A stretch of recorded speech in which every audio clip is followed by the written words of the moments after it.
Hello students, welcome to everyone. अपना जो previous topic था वो था कंटिन्यूटी, जो अपन ने कल की क्लास में फिनिश किया था। आज अपन देखेंगे न्यू चैप्टर डिफरेंटिबिलिटी, अवकनीयता। ठीक है, तो अगर कंटिन्यूटी आपको अच्छे से आती है तो कंटिन्यूटी में अपन ने क्या लिमिट्स का यूज़ किया था, वैसे अपन डिफरेंटिबिलिटी में भी लिमिट्स का यूज़ करेंगे। अब अवकनीयता देखिए, आपने 11th क्लास में अवकलन का नाम सुना होगा और बेसिक फॉर्मूले से कुछ एक अवकलन किए होंगे और एक फर्स्ट प्रिंसिपल से, प्रथम सिद्धांत से अपन ने क्या किया था, अवकलन किया था। अब इस चैप्टर में अपन क्या करेंगे, एक पर्टिकुलर लिमिट का यूज करते हुए किसी भी फंक्शन का डिफरेंशिएबल करेंगे। ठीक है, तो देखिए अवकलन, अवकनीयता, अवकलज, ये एक तरीके से एक दूसरे के क्या है, सिनोनिम है। ठीक है, तो अब सबसे पहले अपन टॉपिक स्टार्ट करने से पहले ये जो डिफरेंटिबिलिटी है, मीन्स अवकनीयता है, इसका जो बेसिक मीनिंग है वो समझने की कोशिश करेंगे। ठीक है, तो इसका जो बेसिक मीनिंग ये है कि यदि कोई फंक्शन है, किसी भी function, let me y is equal to fx का आपने ग्राफ ड्रॉ किया। ठीक है, कोई फंक्शन का ग्राफ ड्रॉ किया और उसके किसी पर्टिकुलर पॉइंट के ऊपर आपने स्पर्श रेखा खींच दी, इसका मतलब उस पॉइंट के ऊपर वो फंक्शन क्या होगा, डिफरेंशिएबल होगा, अवकनीय होगा। ठीक है, और अगर जिस पॉइंट के ऊपर आप टेंजेंट खींच रहे हो वो पॉइंट टूटा हुआ है या वहाँ पे ग्राफ में शार्प चेंज हुआ है, तो उस पॉइंट के ऊपर फंक्शन डिफरेंशिएबल नहीं होगा। ये इसका बेसिक मीनिंग हो गया। हालांकि अपने काम में नहीं आएगा, अपने मैथमेटिकली जो मीनिंग है वो काम में आएगा। तो एक बार के लिए बेसिक मीनिंग है वो आप नोट कर लीजिए। यदि कोई plane y is equal to fx के किसी बिंदु x इक्वल टू a पर स्पर्श रेखा खींची जाए, स्पर्श रेखा खींची जाए तो वह फलन उस बिंदु पर अवकलनीय होगा। ठीक है, और यदि x इक्वल टू a पर फलन टूट गया या फलन में शार्प चेंज हो गया, शार्प चेंज का मतलब एकदम से परिवर्तन, शार्प चेंज हो गया, तो वह फलन उस बिंदु x इक्वल टू a पर अवकलनीय नहीं होगा। ठीक है, ये तो इसका बेसिक मीनिंग हो गया आपका। ठीक है, नॉर्मली जो अपनी यूज नहीं होगा। ठीक है, शार्प चेंज का मतलब जैसे आपने y इज इक्वल टू मापांक अक्ष का ग्राफ देखा होगा आपने। ठीक है, तो y इज इक्वल टू जो मापांक अक्ष का ग्राफ होता है वो ये होता है, आपको मालूम है तो। ठीक है, ये पॉइंट आपका क्या होता है, x इक्वल टू 0 होता है। तो अभी देखेंगे कि ये ग्राफ आपका ऐसा था और इस पॉइंट के ऊपर इसमें एकदम से परिवर्तन हो गया, शार्प परिवर्तन हो गया। ठीक है, तो इट मीन्स इस पॉइंट के ऊपर ये फंक्शन आपका अवकलनीय नहीं होगा, शार्प चेंज नहीं होना चाहिए। ठीक है, तो ये तो इसका बेसिक डेफिनेशन आपने सीखा। अब इसका अपन मैथमेटिकली जो प्रारूप है वो समझने की कोशिश करेंगे। जैसे अपन ने बेसिक मीनिंग आपने क्या सीखा था कंटिन्यूटी में, कि कोई भी फंक्शन का अपन ग्राफ ड्रॉ करें तो वो कंटिन्यूस आए, मतलब बिना पेन पेंसिल उठाए ड्रॉ कर दे तो वो कंटिन्यूस है। फिर अपने मैथमेटिकली क्या सीखा था, उस पॉइंट के ऊपर फंक्शन की वैल्यू, लेफ्ट हैंड लिमिट और राइट हैंड लिमिट, ये तीनों क्या होनी चाहिए, इक्वल होनी चाहिए। यही था अपना बेसिक मीनिंग और जो मैथमेटिकल मीनिंग था वो। ठीक है, इसी प्रकार अपन डिफरेंटिबिलिटी में भी मैथमेटिकली जो मीनिंग है वो समझने की कोशिश करेंगे। ठीक है, तो इसके लिए आप पहले समझ लीजिए।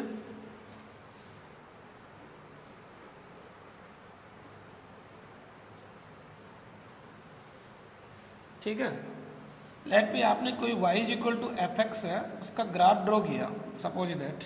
ठीक है, और वो ये ग्राफ आपका ये मान लीजिए, लेट भी आपका ये पॉइंट क्या है, x इक्वल टू a है, और ये पॉइंट क्या है आपका, x इक्वल टू क्या है, b है। ठीक है, और ये आपका y एक्सिस है।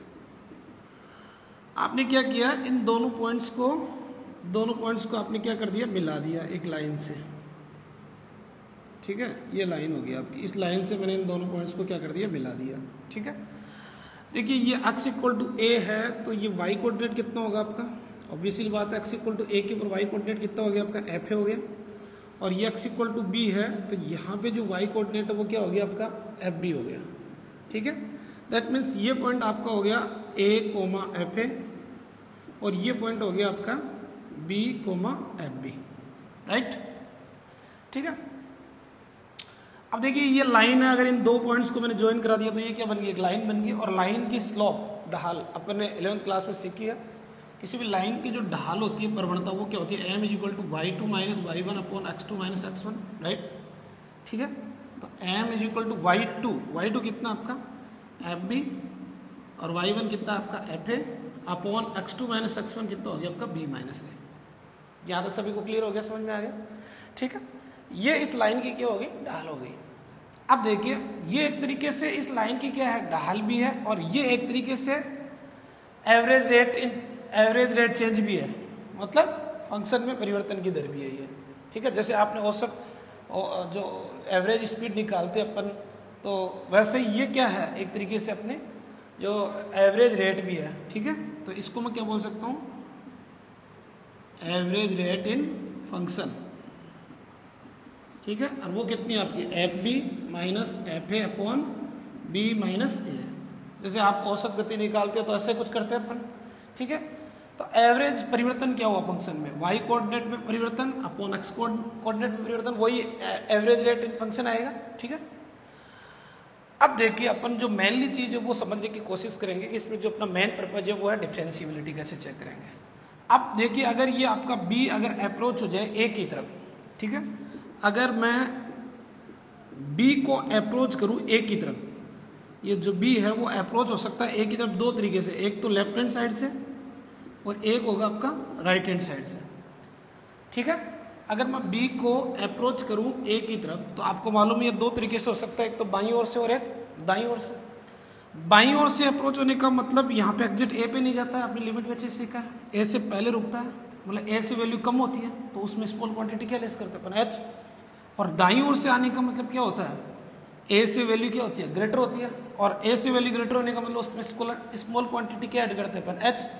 तो अगर मैं लेफ्ट हैंड साइड से करूंगा तो मुझे जो बी की वैल्यू है वो क्या मिलेगी, ए माइनस एच मिलेगी, राइट। और अगर मैं राइट हैंड साइड से करूंगा तो जो बी की वैल्यू है मुझे क्या मिलेगी, ए प्लस एच मिलेगी। ए से ज्यादा होगी तो एच ऐड कर दिया मैंने, और इधर जाऊंगा तो ए से क्या होगी, कम होगी। ठीक है, तो यहाँ पे आप बी की जगह क्या पुट कर दीजिए, ए माइनस एच, और उधर पुट कर दीजिए ए प्लस एच। ठीक है, तो अब मैं पुट करता हूँ।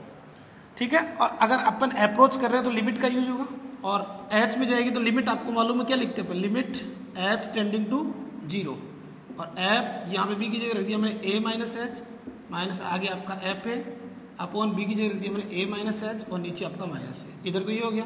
अगर मैं बी की जगह ए प्लस एच रखूँ तो ये आ जाएगा limit H tending to 0 F A plus H, और ये आ जाएगा एफ ए, और बी की जगह रख दिया ए प्लस एच, और ये आगे आपका माइनस का। इसको सोल्व कर लीजिए आप, ये तो कैंसिल हो गया आपका, तो ये आ जाएगा आपका limit H tending to 0 F A minus H minus F A upon minus का एच, और ये आ जाएगा आपका limit H tending to 0 F A plus H minus F A upon H. Okay, ठीक है, ये जो चीज है और ये जो चीज है, ये दो चीज आपके लिए बेहद इंपॉर्टेंट है। आप कहाँ पे अप्रोच कर रहे थे, ए के ऊपर। आप इसमें तो किधर से अप्रोच किए थे, लेफ्ट हैंड साइड से, और इसमें किधर से अप्रोच किए थे, राइट हैंड साइड से। तो ये तो है आपका x इक्वल टू ए के ऊपर लेफ्ट हैंड डेरिवेटिव, और लेफ्ट हैंड डेरिवेटिव को क्या बोलेंगे अपने, F dash A minus x equal to A पर बायां ओकलज, और इसको बोलेंगे x इक्वल टू ए पर दायां ओकलज। ये आपका एफ डैश ए प्लस है।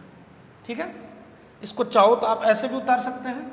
इसी चीज को अगर आप चाहो, मैं ये ग्राफ हटा देता हूं आपका, एक बार ये नोट कर लीजिए आप। इसी चीज को अपन क्या लिख सकते हैं, ए माइनस को क्या लिख सकते हैं, आप याद करो लेफ्ट हैंड लिमिट में क्या लिखते थे, ए माइनस 0, तो इसको मैं ऐसे भी लिख सकता हूँ F dash A minus 0 is equal to ये। और एफ डैश ए प्लस को क्या लिखते थे अपन, एफ डैश ए प्लस 0, दाईं सीमा को ये लिखते थे, यहाँ पे दायां ओकलज है तो उसको क्या लिखेंगे, ए प्लस 0, तो ये आ जाएगा आपका। मेनली चीज आपको ये ध्यान में रखनी है कि ये आपका कौन सा ओकलज है, बायां, और ये कौन सा ओकलज है, दायां। बिल्कुल सिंपल है। मैंने देखिए राइट हैंड साइड से अप्रोच किया था तो बी की जगह ए प्लस एच रख दिया तो मुझे राइट हैंड डेरिवेटिव मिल गया, और अगर मैंने लेफ्ट हैंड साइड से अप्रोच किया था तो ऑब्वियसली बात है कि जो बी की वैल्यू ए से क्या होगी, कम होगी, तो A minus H small quantity less कर दी मैंने। ठीक है, तो बी की जगह मैंने ए माइनस एच रख दिया, तो मुझे ये क्या मिल गया, ये फंक्शन मिल गया आपका एक तरीके से। इसको मैं बोलूँगा x इक्वल टू ए के ऊपर बायां अवकलज, और इसको बोलूँगा x इक्वल टू ए पे दायां अवकलज। बाएं अवकलज को ए के ऊपर ए माइनस और दाएं अवकलज को ए प्लस, या फिर एफ डैश इसको बोलेंगे ए माइनस, या फिर बोलेंगे एफ डैश ए प्लस 0।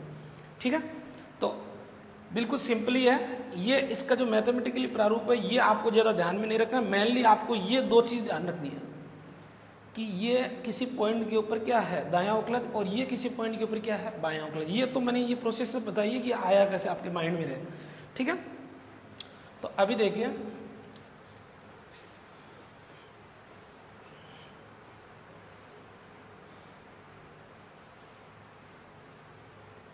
तो मेनली जो चीज निकल के आई वो आई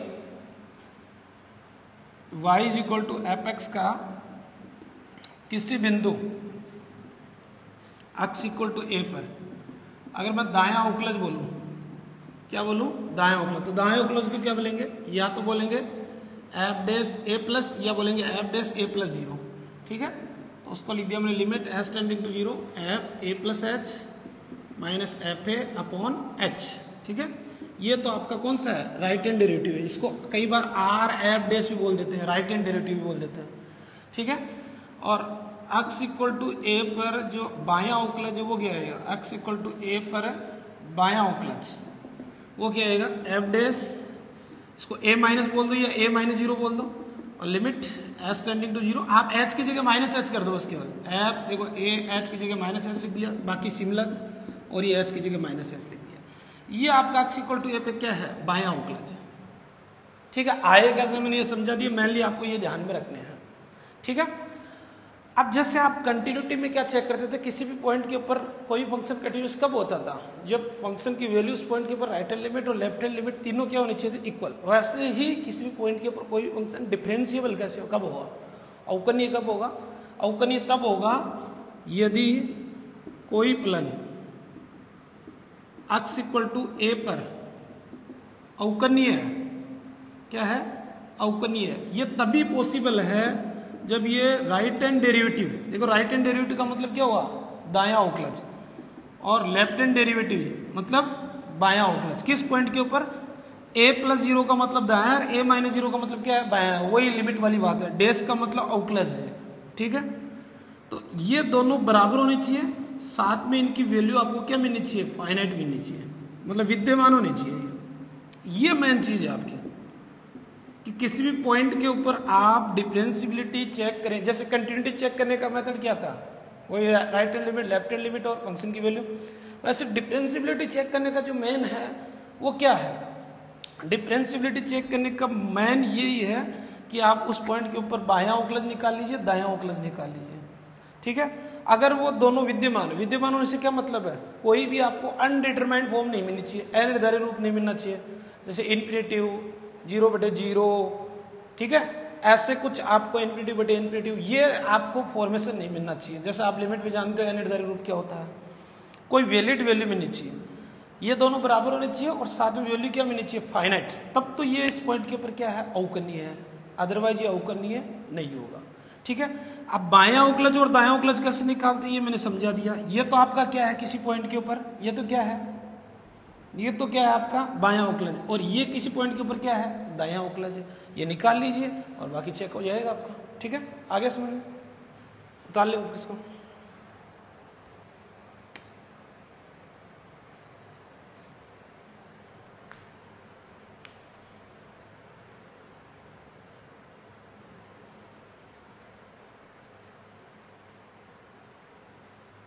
अब देखिए आगे,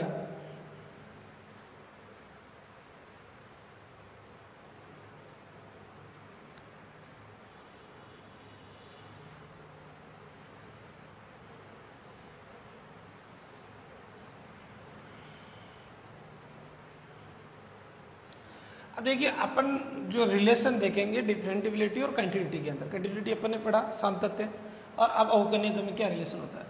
देखिए इसमें कुछ एक पॉइंट है वो आप नोटेट कर लीजिए। यदि कोई फलन संतत है तो ये आवश्यक नहीं कि वह अवकलनीय हो।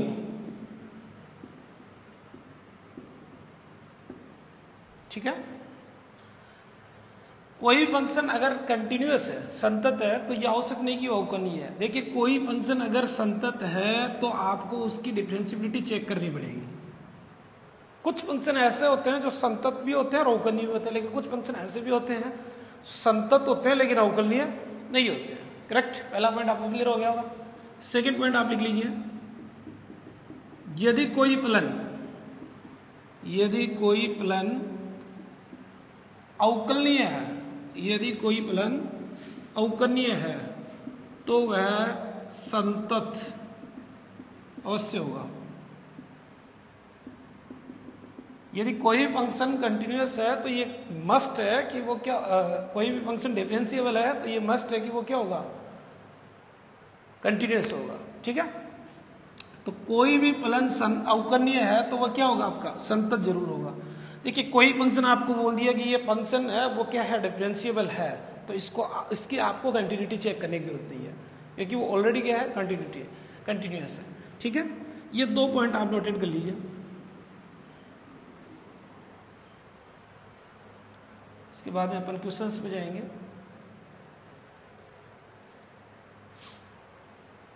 ठीक है, अब जैसे मैंने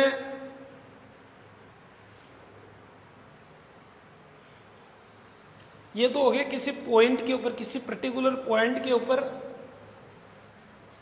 कंटिन्यूटी चेक करने का। जैसे आपने किसी पर्टिकुलर पॉइंट के ऊपर कंटिन्यूटी भी चेक की थी और डिफरेंशिएबिलिटी भी चेक कर ली अपन ने। ठीक है, तो ये राइट हैंड डेरिवेटिव और लेफ्ट हैंड डेरिवेटिव मतलब दायां अवकलज और बायां अवकलज निकालेंगे अपन। अब जैसे अपन ने इंटरवल में कंटिन्यूटी देखी थी, वैसे अपन इंटरवल में डिफरेंशिएबिलिटी मतलब अवकलनीयता कैसे चेक करेंगे। तो इंटरवल में वहां पे 2 इंटरवल देखे थे, क्लोज और एक ओपन, वही बात यहाँ पे होगी। तो पहले जैसे मैं अगर यदि कोई फलन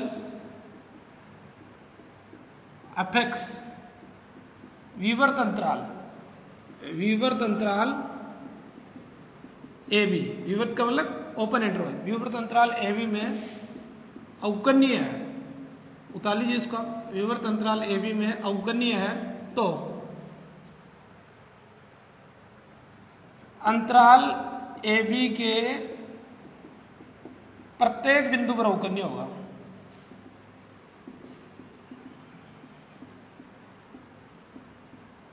अंतराल AB के प्रत्येक बिंदु पे क्या होगा, अवकलनीय होगा। ये कोई भी फंक्शन है वो अगर ओपन इंटरवल AB में अवकलनीय है तो ये मस्ट है कि वो ओपन इंटरवल के प्रत्येक बिंदु पे क्या होगा, अवकलनीय होगा। कंटिन्यूटी में भी अपन ने ये बोला था कि अगर ओपन इंटरवल में कोई फंक्शन कंटिन्यूअस है तो ओपन इंटरवल के एवरी पॉइंट के ऊपर वो क्या होना चाहिए, कंटिन्यूअस होना चाहिए। क्लोज इंटरवल के लिए यदि कोई फलन नोट कर लीजिए आप, f(x) संवर्त अंतराल AB में अवकलनीय है तो इसके 3 पॉइंट हो गए। फर्स्ट जो पहला पॉइंट है, जैसे उसमें भी आपने कंटिन्यूटी में भी कितने पॉइंट बोले थे, 3, वैसे कैसे सबसे पहला point x equal to A पर दायां अवकलज विद्यमान हो। देखिए वहां पे क्या था, x इक्वल टू A पे दाईं सीमा हो, ठीक है, या दाईं ओर से संतत हो। x इक्वल टू A पर दायां अवकलज विद्यमान हो, x इक्वल टू B पर बायां अवकलज विद्यमान हो, बायां अवकलज क्या हो, विद्यमान हो। और थर्ड पॉइंट है f' C विद्यमान हो, अब ये C क्या आ गया, C एक ऐसा पॉइंट है जो इस ओपन इंटरवल AB में मौजूद होना चाहिए। अगर इसके बाहर है तो ये पॉइंट क्या हो जाएगा, डिस्प्रूव हो जाएगा आपका। ठीक है, तो ये 3 पॉइंट क्लोज इंटरवल के लिए मस्ट है। क्वेश्चंस करेंगे आप ओपन के और क्लोज के, तो उसमें आपको ये पॉइंट अच्छे से क्लियर होंगे। जैसे अपन ने कंटिन्यूटी में भी क्लोज इंटरवल और ओपन इंटरवल में क्वेश्चन किए थे तो वो क्लियरिटी हो गई थी कि ओपन में और क्लोज में अपन कंटिन्यूटी कैसे चेक करते हैं। ठीक है, तो क्लोज इंटरवल के लिए 3 पॉइंट मस्ट है और ओपन इंटरवल के लिए एक ही है कि वो उस ओपन इंटरवल के एवरी पॉइंट के ऊपर क्या होना चाहिए, आपका डिफरेंशिएबल होना चाहिए। ठीक है, अब जैसे मैंने आपको बताया था कि कुछ एक फंक्शन है उनको आपको चेक करने की जरूरत नहीं होती है और वो ऑलरेडी हमेशा क्या होते हैं, कंटिन्यूस होते हैं। वैसा ही कुछ सीन डिफरेंशिएबिलिटी में है, अवकलनीयता में भी है। फॉर एग्जाम्पल आपके जितने भी बहुपदीय हैं, बहुपदीय का मतलब जिसमें चर की घात क्या हो, पूर्णांक x square plus 2x plus 3, ठीक है।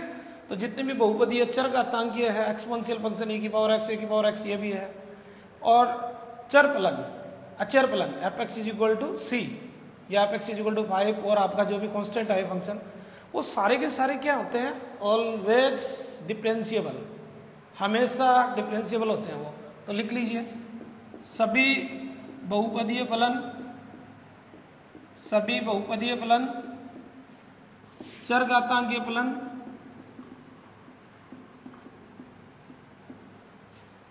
अचर फलन, सभी वास्तविक संख्याओं पर, सभी वास्तविक संख्याओं पर सदैव अवकलनीय होते हैं। नोटेट कर लीजिए आप साथ के साथ ही, ठीक है। वैसे ही त्रिकोणमितीय फलन अपने प्रांत में, अपने प्रांत में जो उनका डोमेन है, अपने प्रांत में अवकलनीय होते हैं। अपने प्रांत में क्या होते हैं, अवकलनीय होते हैं, ठीक है। यदि दो फलन